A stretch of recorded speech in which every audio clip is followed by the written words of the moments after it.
नमस्कार दोस्तों, सुबह सुबह सबसे जल्दी और कम समय में होने वाली अपनी करंट की क्लास रोजाना सुबह 5 बजे होती है। पीडीएफ आपको क्लास अपलोड होती है, तुरंत मिल जाती है।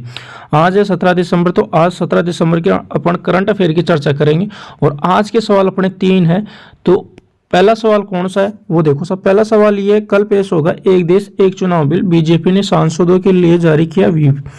दूसरा सवाल है, मिट्टी में मिल जाएंगे ड्रैगन के सारे इरादे, श्रीलंकाई राष्ट्रपति के ऐलान से चीन को झटका, भारत की बल्ले बल्ले। तीसरा सवाल, अब अमेरिका में भी जय श्री राम के नारे गूंजेंगे क्योंकि 5 एकड़ में अयोध्या राम मंदिर की तरह बनेगा भव्य मंदिर, अमेरिका के अंदर बनने वाला है। हाँ जी, ये सारे के सारे सवाल करने वाले हैं। क्लास पसंद आ जाए चैनल को जरूर सब्सक्राइब करता है, कम ही समय के अंदर आपको ये सारे के सारे प्रश्न बता दिए जाएंगे। हाँ जी, पहला सवाल, अब अमेरिका में जय श्री राम के भी नारे गूंजेंगे, 5 एकड़ में अयोध्या राम मंदिर की तरह बनेगा भव्य मंदिर। हाँ जी, करते हैं सारी की सारी चर्चा, तो देखना सब। हाँ जी, अब अमेरिका में श्री रामलला की जय जयकार होगी। ह्यूस्टन के पियरलैंड में अयोध्या के राम मंदिर की तर्ज पर एक भव्य हिंदू मंदिर बनने की तैयारी की जा रही है।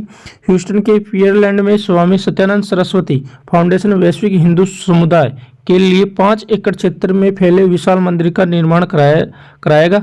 हाँ जी, मंदिर का निर्माण 2026 तक पूरा करने की उम्मीदें हैं। ठीक है ना, यानी 2026 तक ये मंदिर बन जाएगा। ये लो साहब, इसकी भी बातें कर लें। अब देखो, अमेरिका और भारत के बीच में युद्धाभ्यास करने वाले, लेकिन पहले अपन कर लें अमेरिका की प्रमुख चोटियों के बारे में। पहली चोटी है डेनाली। हाँ जी, ये अलास्का के अंदर है। हाँ जी, ये उत्तरी अमेरिका की सबसे ऊंची चोटी है और इस डेनाली को अपन दूसरे नाम से भी जानते हैं, मैककिनले के नाम से भी जानते हैं। हाँ जी, अगली चोटी देखते हैं। अगली चोटी है माउंट व्हीटन। हाँ जी, ये कैलिफोर्निया के अंदर है। ये अमेरिका की मुख्य भूमि की सबसे ऊंची चोटी है। हाँ जी, आगे और चर्चा करते हैं। दूसरी चोटी, तीसरी चोटी अपनी है माउंट एल्बर्ट। हाँ जी, ये कोलोराडो के अंदर है, अमेरिका के अंदर। ये रॉकी पर्वत की सबसे ऊंची चोटी है। ठीक है। हाँ जी, आगे और देखें। अब देखते हैं भारत और अमेरिका के बीच हुए युद्धाभ्यास। हाँ जी, एक है मालाबार जो 4 देशों के बीच में होता है, भारत, अमेरिका, जापान और ऑस्ट्रेलिया। दूसरा युद्धाभ्यास है टाइगर ट्राइफ। ठीक है ना, भारत और अमेरिका के बीच में। और एक का नाम है कोप इंडिया और एक का नाम है युद्धाभ्यास ही नाम है। ठीक है ना, युद्धाभ्यास के नाम से एक युद्धाभ्यास है। ठीक है, ये याद रखना। हाँ जी, क्लास पसंद आ रही है चैनल को जरूर सब्सक्राइब कर दो। अगला सवाल देखते हैं। अगला सवाल है, मिट्टी में मिल जाएंगे ड्रैगन के सारे इरादे, श्रीलंकाई राष्ट्रपति के ऐलान से चीन को झटका, भारत की बल्ले बल्ले।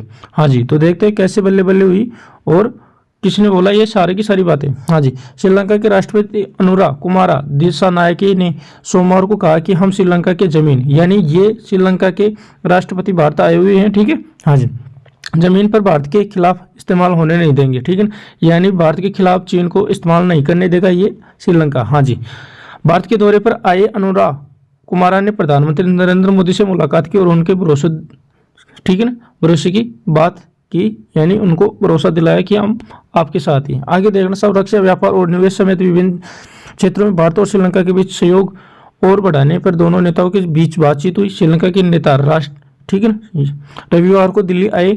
यह सितंबर में राष्ट्रपति बनने के बाद उनकी पहली विदेशी यात्रा है, यानी अभी नए नए राष्ट्रपति बने और अभी अपन ने भारत का दौरा किया है इन्होंने। ठीक है। हाँ जी, आगे और देखते हैं सब। श्रीलंका के बंदरगाह, पहला बंदरगाह है कोलंबो बंदरगाह। हाँ जी, ये राजधानी श्रीलंका की कोलंबो राजधानी के अंदर ही है और ये श्रीलंका का सबसे बड़ा और व्यस्त बंदरगाह है कोलंबो। हाँ जी, आगे और देखते हैं कुछ बंदरगाह। हाँ जी, एक है प्रसिद्ध बंदरगाह हम्बनटोटा बंदरगाह। ठीक है ना, ये श्रीलंका के दक्षिण तट पर है। ठीक है ना, और चीन की मदद से बनाया गया है ये, जो बेल्ट एंड रोड पहल का हिस्सा है, यानी ये चीन का बेल्ट एंड रोड का हिस्सा है ये हम्बनटोटा बंदरगाह। हाँ जी, आगे और देखते हैं। अगला बंदरगाह है जाफना बंदरगाह। ये मछलियों के लिए प्रसिद्ध है, मछलियों पकड़ने के लिए प्रसिद्ध है ये जाफना प्रायद्वीप। ये जाफना प्रायद्वीप भी कहाँ है, श्रीलंका के अंदर ही है। हाँ जी, आगे और देखते हैं साहब। श्रीलंका और भारत को अलग करने वाली सीमा का नाम क्या है, पाक जल संधि और मन्नार की खाड़ी। ठीक है ना, ये पाक जल संधि और मन्नार की खाड़ी भारत और श्रीलंका को अलग करती है। हाँ जी, आगे और देखते हैं। जोड़ती कौन सी सीमा है, तो देखना सब। जोड़ने वाली सीमा राम सेतु। ठीक है ना, हाँ जी, राम सेतु है, जिसको अपन किसके नाम से जानते हैं, लो इसकी पूरी की पूरी चर्चा कर ही लें। राम सेतु, यह रामेश्वर जो भारत के अंदर अपने, हाँ जी, और भारत में भी किस राज्य के अंदर जरूर बताना। हाँ जी, और मन्नार द्वीप जो श्रीलंका के बीच, ठीक है, श्रीलंका में के बीच उथली और रेतीली चट्टानों की श्रृंखला है। यानी रामेश्वर अपना भारत का है और मन्नार द्वीप ये श्रीलंका के दोनों, है ना।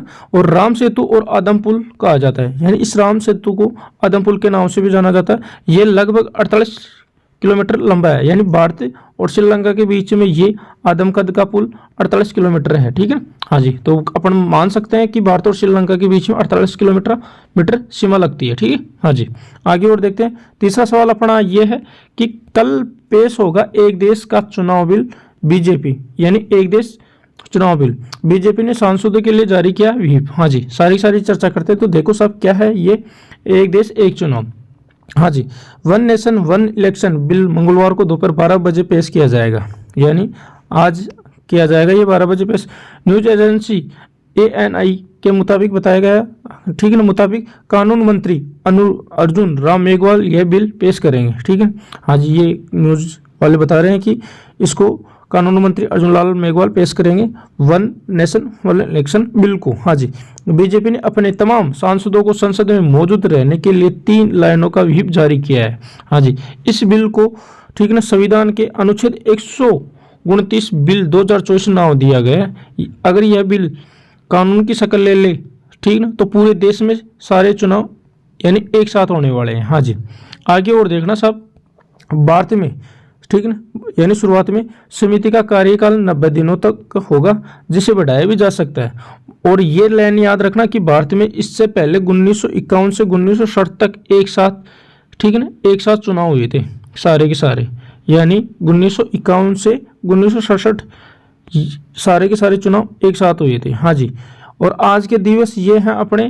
पहला दिवस 1 दिसंबर को वर्ल्ड एड दिवस, 2 दिसंबर को कंप्यूटर साक्षरता दिवस, 2 दिसंबर को अंतर्राष्ट्रीय गुलामी उन्मूलन दिवस, 2 दिसंबर को राष्ट्रीय प्रदूषण नियंत्रण दिवस, 3 दिसंबर को अंतर्राष्ट्रीय दिव्यांगजन दिवस, 4 दिसंबर को वन्य जीव संरक्षण दिवस, 4 दिसंबर को अंतर्राष्ट्रीय चिता दिवस, 4 दिसंबर को, ठीक है ना, अंतर्राष्ट्रीय बैंक दिवस, 4 दिसंबर को भारतीय नौसेना दिवस, 5 दिसंबर को विश्व मृदा दिवस। याद रखना 4 दिसंबर को कौन सा दिवस, भारतीय नौसेना दिवस, और 5 दिसंबर को विश्व मृदा दिवस, ये दोनों दिवस याद रखना।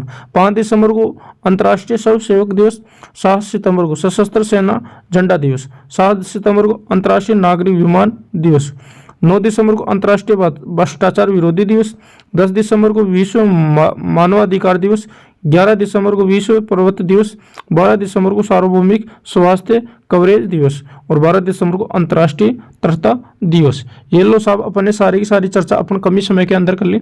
अगर क्लास पसंद आई चैनल को जरूर सब्सक्राइब कर दो। PDF आपको क्लास अपलोड होते ही तुरंत मिल जाएगी। ठीक है दोस्तों, जय हिंद जय भारत।